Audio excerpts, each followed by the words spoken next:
I think off the back of that, I reckon we go on to the team with the surprise team to be really poor this season. So someone who's either done well over the last few years or has spent a bit of money and looked like they've strengthened over the summer, but to completely flop. It doesn't mean they need to be in near the relegation battle. It could be someone who was Champions League contenders to end up 10th or something along them lines. But someone to have a bit of a flop of a season. Sorry, Mitch. Yours is so obvious. I'm gonna have to go Newcastle. I'm sorry, Mitch. Yeah, I knew that. I've already got it written down. Don't worry about it. Yeah. I'm going Newcastle, man. It's just, I think you need to strengthen bad, and at the moment, transfer wise, it's not going well for you. And yeah, and I don't know, that maybe that would affect the players and stuff like that. But I hate to go on off pre-season and stuff, but at the moment for you lot right now, it's not looking good. I don't know what it is. It's like what you ain't got the full squad back or something. But I honestly don't know. You know more than me, Mitch. But yeah, I think you might struggle a lot this season if you don't add, and the players now that you're linked with. Jeez, like he ain't looking. To be fair, Benjamin Sesko is a big one, but then we're gonna get to it in transfers with the signing of the summer for you. Like, Okay. we'll get to that. We'll get to that. But yeah, I think you will struggle. No, that's a fair point. That's a fair point. It baffles me when people say that because we've lost no one and we've signed two players that make us better as a team. So it's a bit confusing, but okay, I get it. Stocky, what are you saying? So, you know the pack you had last year, which were like solid mid-table. Yes. Yeah. So we're talking Fulham, Palace, Bournemouth, Brighton to a degree. I think one of them will get dragged down a bit. Just can't decide which one. I'm a little bit. Do you know what? Everyone always bigs up Brighton, so I'm going to say yeah, they're just not. Which is it feels almost a little bit harsh because just as a generally well-run club,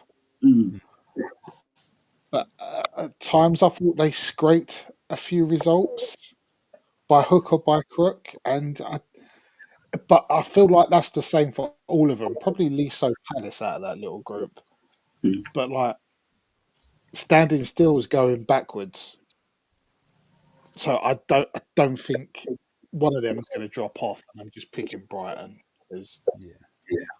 I get that though, because we've all said numerous times, I think, on here that their model isn't something that's sustainable over long, long periods of time. So there has to become a point where there's a drop off. Maybe this is it. Yeah. John, who are you picking? Team to flop. I was tempted. Yeah, I was tempted to go into that bracket that Stocks was in, but then part of my reasoning not to go there, and like, hello, so well run, it feels hard. But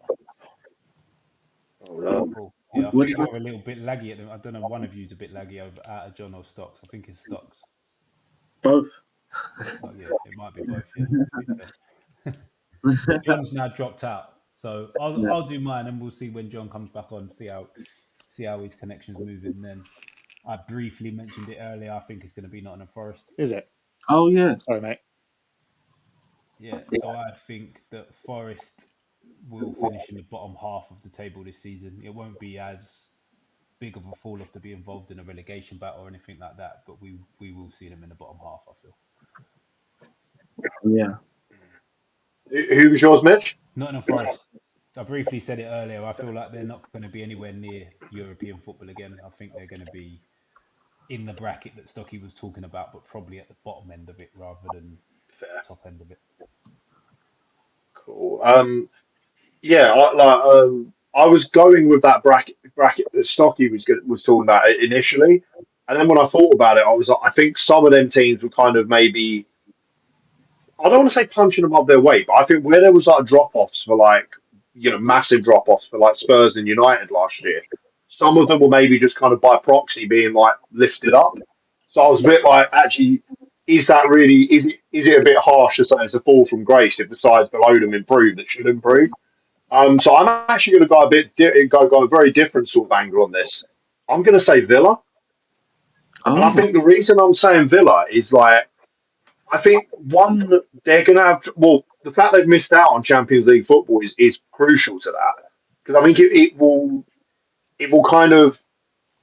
stop the consistency of what they were able to bring in some loanees last season, sort of Asensio and Rashford, more on the basis that they had Champions League football. And I don't think attracting similar caliber levels of players is going to happen with Europa League football. And I also think then what will happen is, I still think there's a decent chance that Watkins could get picked up by someone. And if that does, then how do you reinvest that money? Like, do you bring in a player that's going to, if you lose your proven goal scorer in that scenario, couple that with playing that kind of Europa League schedule, which I know is similar to a Champions League thing, but it's having a decreased, having the quality of your squad decrease whilst being expected to have the same amount of games to play. I just think Villa are going to fall into like, not drastically, but I could see them finishing that kind of 8th. Nope. Someone from Birmingham has just figured out John's IP address and cut him off. Yeah, he said enough like what he was saying. He said enough like that. Get him out. Listening to this no more. Get him out of it. But I see where John's coming from, because Stocky made the comment that standing still is moving backwards in the Premier League, and Villa have actually gone backwards due to their loan players going back, and they haven't strengthened at all. Yeah. Really. Yeah. Watkins goes again. If Watkins goes as well, then yeah, they haven't got any money to buy it either, really, because I think it's quite well put out through the press that they're the ones that are in the PSR red. Yes, massively. Basically, John, since you've been off, we've all been agreeing with you that Villa's a great shout. Yeah. Yeah, I think there's something. Yeah, sorry about the connection stuff. I don't know if I was just. By the time I'd finished speaking, you lot had all frozen on mine, so I was like, have I just ranted into thin air for no reason? I don't know what you do. We kind of got to the end of you talking about the loans going out and potentially Watkins leaving, then it just someone from Birmingham cut you off. Yeah, seems that way. I just think it'll be a heavy demand. Like, I know Europa League football and Champions League football, it's a simple, game wise, it's no different. But if the quality of your squad depth decreases and you're still having to play the same amount of games at either level, I just think they're going to suffer from it. 100%. Yeah, we all kind of agree on that one, to be fair. I think they're all pretty good shouts and great reasoning behind them, apart from Samir's, obviously. Of course.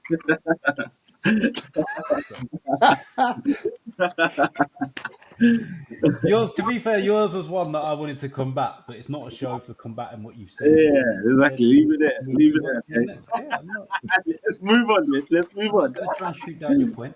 We'll come back to although John did remind you that Leicester had a points deduction earlier, which completely changed your mind. Yeah, it tempted me to do a similar thing, but I'm not going to. We'll see in December.